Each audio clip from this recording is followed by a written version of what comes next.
Let's look at an example of how DMs can alter a character class to better fit their unique campaign world. Welcome to the Dungeon Master's Apprentice, and I'm your friendly neighborhood Dungeon Master. Here at the Dungeon Master's Apprentice, we work on creating the Cursed, a unique campaign world, and advice on how to have a great gaming session at the table.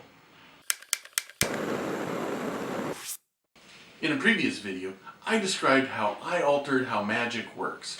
If you've not seen it, I will add a link in the description below. Let's alter the Druid to fit this unique magic system. And Ranger. Though altered specifically for my Cursed campaign, these classes can easily slot into your campaign as well. So, if all magic flows from living things, is all Druids mages? No. Mages have a very professional, artistic, creative, and sometimes methodical view of their work. Think computer programmer, who is a mix of scientist and artist. Druids, on the other hand, use an older, more holistic way of harnessing magic. Long before the mages' approach to harnessing magic became the norm, Druidic magic was already fully developed. Way back, in the mists of time, the early proto-Druids discovered that certain abstract patterns drawn with the sap of certain old Akrava trees had some sort of weak magical reaction. After eons of trying and learning and adapting, those original proto-Druids formalized their beliefs and practices. And now for contemporary Druids. Druidic magic in the Cursed campaign comes the closest to Vancian magic in traditional D&D.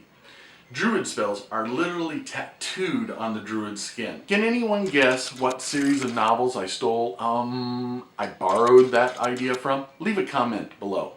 When a Druid wishes to activate a tattoo, he presses on the activation point with a bare finger.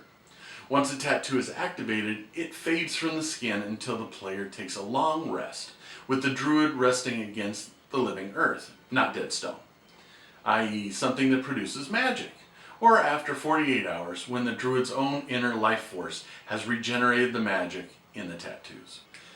The tattoos are drawn using the sap from an Akrava tree that is growing on a major node and is at least 100 years old, and a tattoo needle made from the wood of the same tree.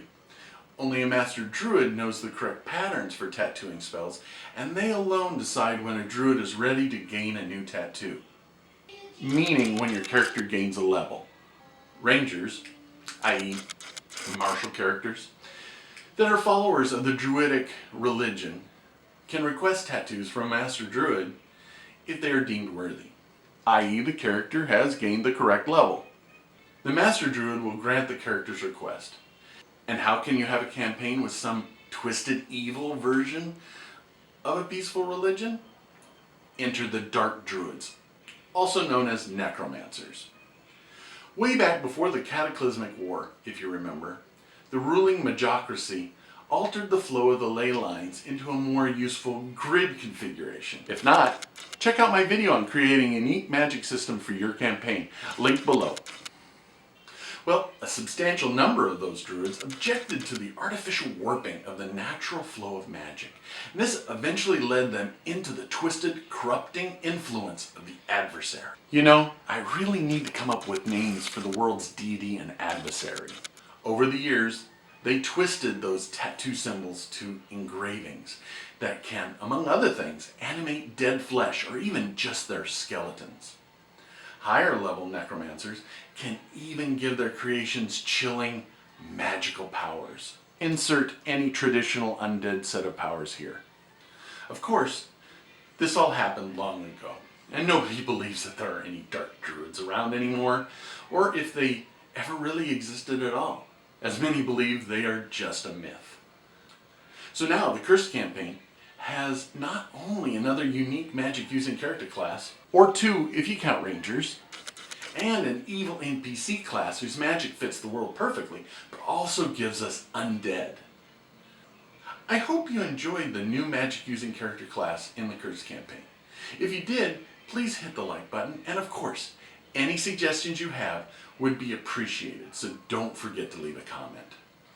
I hope you come back for the next installments where I continue fleshing out my campaign world and discuss other dungeon mastery related topics.